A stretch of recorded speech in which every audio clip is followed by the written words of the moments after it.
Welcome to Simon Says Let's Play Games, board game reviews and reflections, and I'm your host, Nate Simons. Welcome to episode 2 of Gamers Ranch gameplay reviews.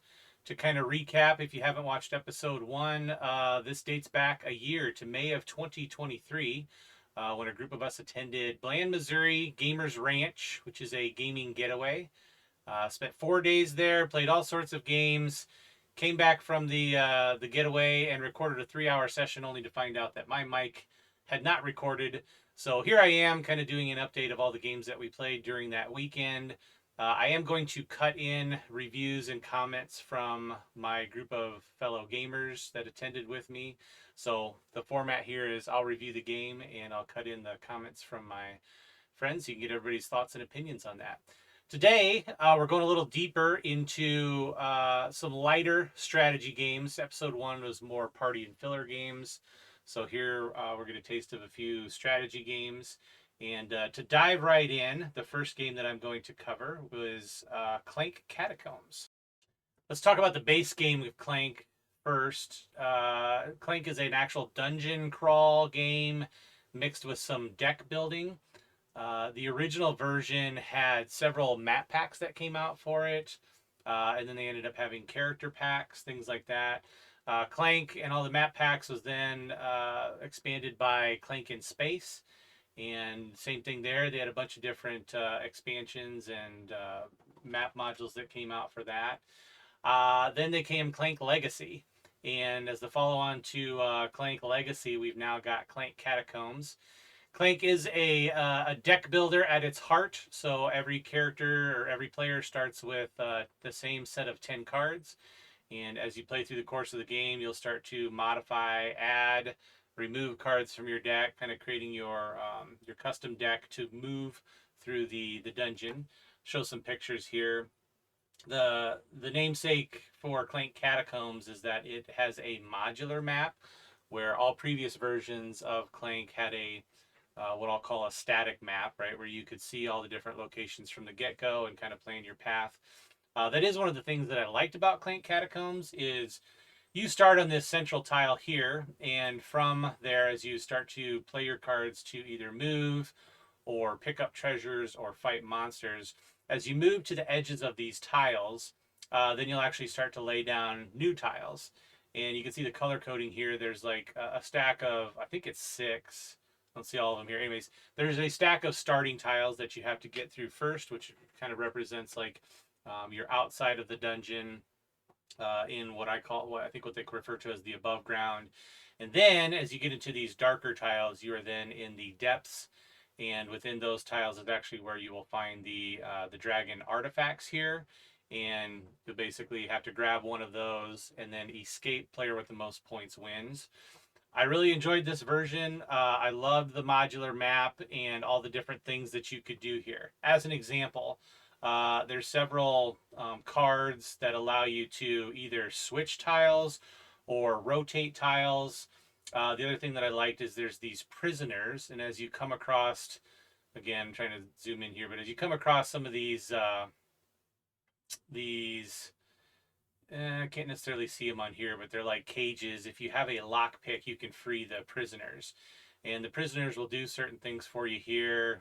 You can see this one is if you have a crown, you're going to get 5 points. This one, if you have a monkey owl, you get 5 points. That in and of itself, kind of a great addition to go out. There's a strategy to kind of pursue those prisoners.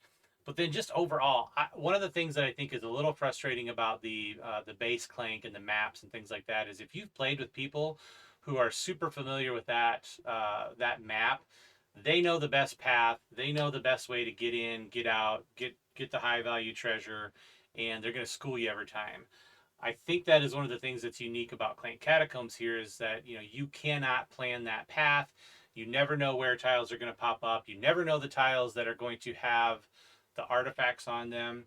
And so yeah, super enjoyable. Let's see what the guys had to say about this one.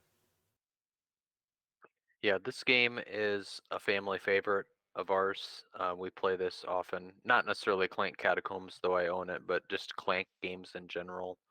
Um, this is one of my personal favorite games. I once entered a Clank tournament and played against a bunch of random people. Anyway, super Okay. fun game. I was surprised because at this instance we played with people that had never played any Clank games before. So um, that I was surprised by that, but I guess it's fun seeing people play this for the first time because it's kind of a interesting mechanic. The whole deck building plus kind of map traversal and press your luck even like how much treasure do you try to get before trying to escape?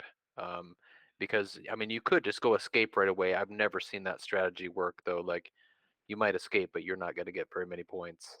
Yeah, so yeah, this is a fun game. Kind of I've hit on this point two or three times. Like I like playing the same game. I own this game.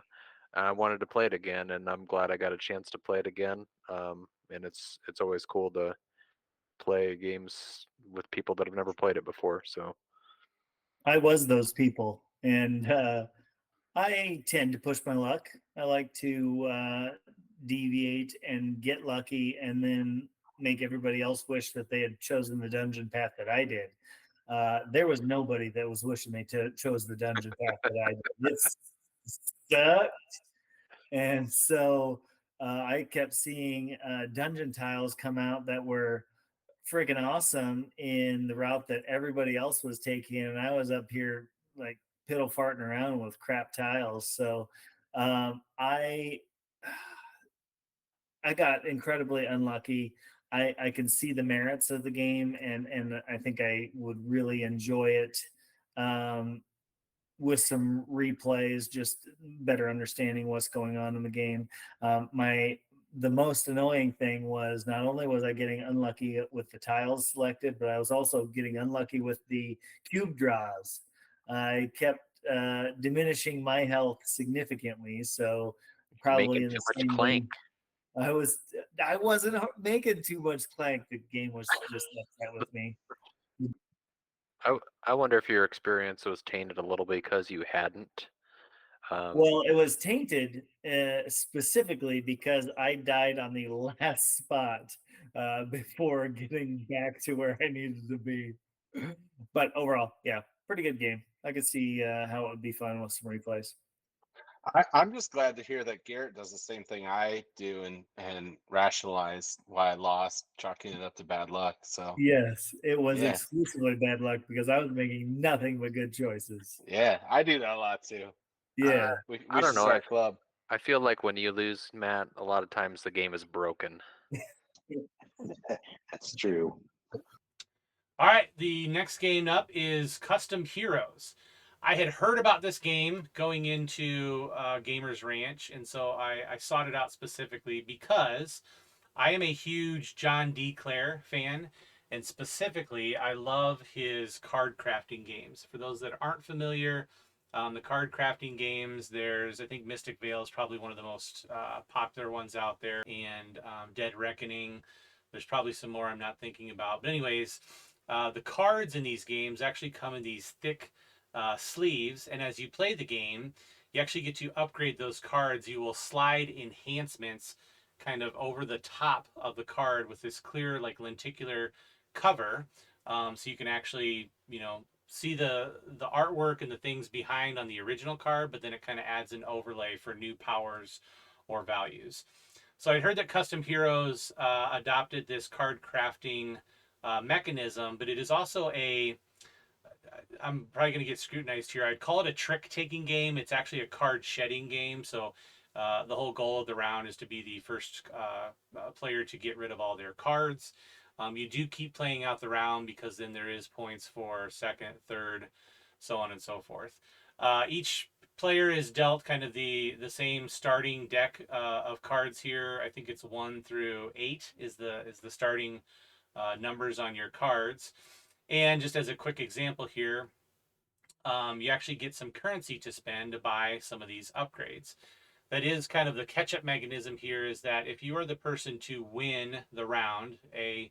you get rid of all of your cards first, you get less of that currency and you draft less upgrades cards. whereas the person who finishes last will get more of that currency and more upgrade cards to choose from. So these upgrade cards, as you can see here, I'm going to point out a couple of these. This is a base 7 card, but it has an upgrade on here that makes it a +3. This is effectively a 10 now, right? You can see this card here. I'm not sure what the base value was, but then it had an overlay that makes it into a 10. So with, I think, most card shedding games, you're trying to make pairs or sets of cards to lay down. You can lay down a single card as a high card, but then that can be beat by any pair of cards. Any pair of cards can be beat by any triple set of cards, and those sets just get higher and higher. When you play them, they need to be the same value. And if I lay, like, let's say a pair of 2s, the next player either needs to play a matching pair of 2s or a set that is higher in value or in composition of cards, right? Pretty simple. The rules teach of this is probably 5 minutes. The fun really comes into all these different upgrades that you draft and then slot into your cards. One of the things that I love about this game, and to be clear, we played it once at Gamers Ranch here. I immediately turned around and bought that game, and I've probably played it a half dozen times since then. Every time I've played this, I've enjoyed it. It is a game that plays super fast. I'm talking, with the rules teach, probably a 20 to 25 minute game. I think you play a total of, I want to say, 6 rounds, and then after 6 rounds, there's kind of like a final face-off for the final 2 players. One of the things that I like about this is not only are you kind of building up those cards over time, but after you've upgraded your card and then played it, all those cards get shuffled up. So those upgraded cards, or that super powerful card that your opponent has, is actually now back in the deck and can get redistributed, right? So it's just crazy. We get in the 3rd and 4th rounds of this game, and you've got upgraded cards that you've seen pop out throughout the rounds that are now in your hand. You do have this one kind of Trump beats all card that you can slot, but same thing. That's a one and done. You play that single card, it beats every single set that's out there. But now that you've played that, your super powerful Trump card is now in that deck and could be drafted by, or could be dealt to somebody else in a future round. It does have a lot of push and pull, meaning typically you see that the player who's in the lead is going to get ganged up on from the other players so that he doesn't win the next round. So there is a lot of back and forth, but honestly, I like that because I feel like that's a way to kind of keep everybody engaged in the game. And not once have I seen a runaway player for this game. So those are my thoughts. Let's listen to see what the guys had to say on this one. Yeah, I would call this a trick-taking game. I guess I have not played this genre of game, so I can't describe it any better than that. It's like where you're upgrading the cards are all sleeved. They have values on them, but they're sleeved, and then you can like add upgrades to them, and it kind of fits like a theme of these mechs or something. Ever want to play this game? Don't call me. It sucks. It was so dumb. I specifically remember, contrary to Nate's description that he just got done with, Matt skipping me regularly so that Rinking could try to go out when Rinking was in the lead. It was this whole thing where, like, yeah, like if you play the same card as the person before you, you skip the next person. But yeah, if the person across from me, if we were trying to screw him, I couldn't play my best cards or even try to play anything, because if I played something that skipped Garrett, then Rinking got to go and do whatever he wanted. Like, I had no ability. I either had to sacrifice myself to the group or like screw Garrett and try to beat him myself. It was a mess. I thought it was dumb. Yeah, one thing that you didn't, I don't think, illustrate is that when you sleeve those cards, they get shuffled into the deck, and then you don't, they're sleeved for the rest of the game, and so that sleeved card could come out. You could have, and this is where Matt decided he was going to go go rogue a little bit. As you see the little 4 circles in the Yeah. bottom of the card, only one sleeve type can be in there. And when you fill a gold circle, you can then only do red, green, and blue, I think were the other colors. But either way, you can't have 2 of the same color circle down there. And so Matt was going rogue and just I did. That happened in the last round. Like everybody at that point, like all you have in your hand is just all these upgrades that you've been collecting, and like everybody knows who the target guy is. You're trying to figure out a way to stop him. And I don't know, I must have just gotten lazy and looking, and I was just like trying to shove like as many things in as I could. And people are like, you start out early in the game, you're like, oh, I play a 4. Oh, I play a 5. And then towards the end, it's like, here's a 16, here's a 20, because people have upgraded it so much. Yeah, exactly. But yeah, so it builds, and that is cool in theory. But yes, I did screw up sleeving some incorrectly, and like everybody's just trying to like take down the leader. And also like there's a little bit, you didn't mention this, but I thought there was a little, maybe not runaway leader, but like there's a bidding aspect. I forget exactly how that works. You can bet on yourself to win. And if you do that and succeed, you like take a extra big jump ahead. And then it's really tough to like kind of keep that person in check.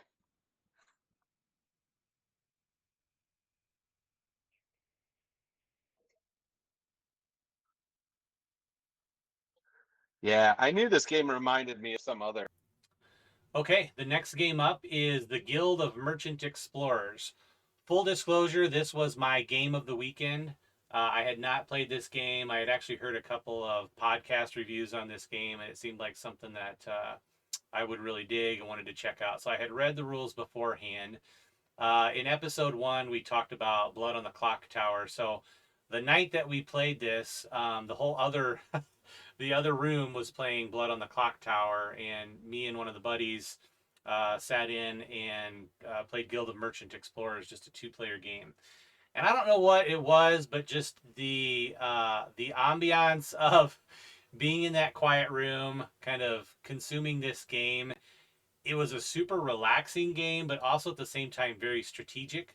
To explain it a little bit, every player has the same map board here, and over the course of play, you're going to lay out some cards here that tell you how many cubes you can lay down on the board and what types of terrain you can lay those cubes on. You start from the center of your map, and then you can build out from there. And one of the nice things is that as these terrain types get completely filled, I'll just use an example here. This is like the grass type terrain. Once you completely fill this particular 3 hexagon section of terrain, you actually get to put in one of these villages. And at the end of every round, all of your cubes will come off of the board, but your villages will actually be retained. And so in future rounds, you can start building cubes, not only from your start space, but from any of the villages that you've had on the board.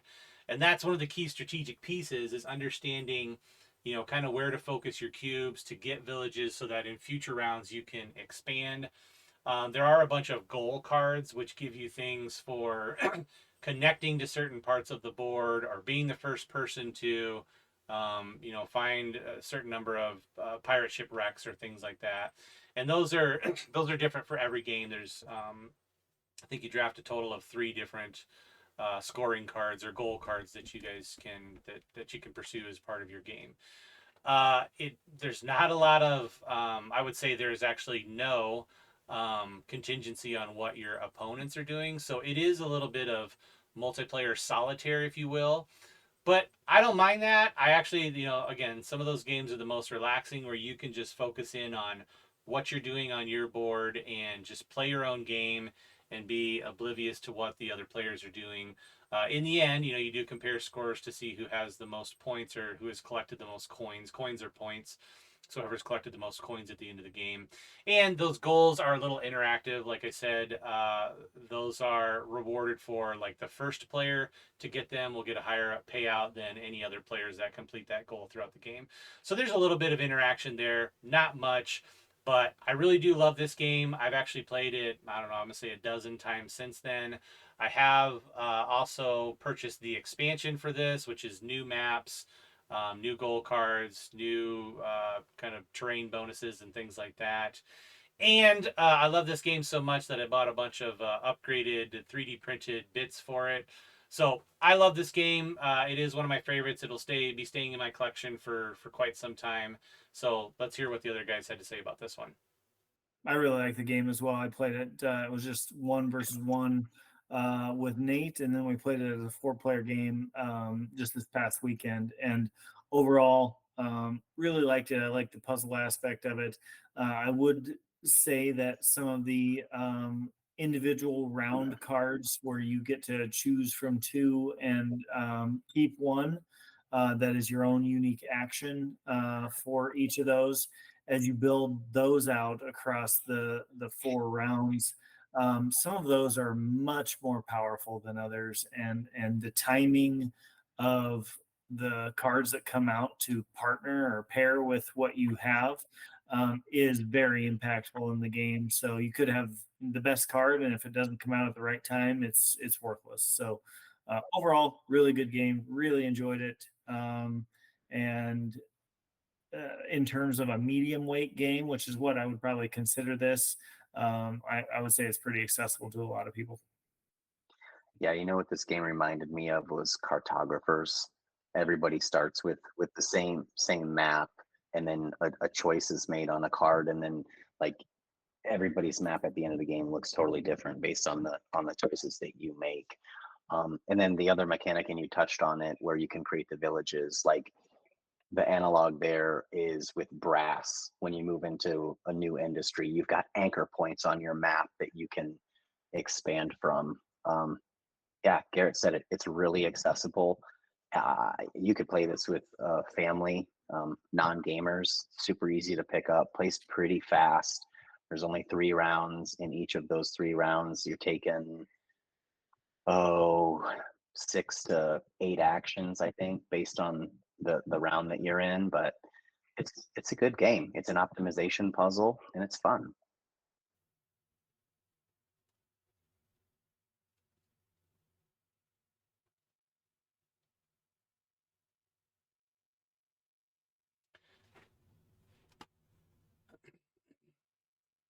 All right, next game up is a game called Witchstone.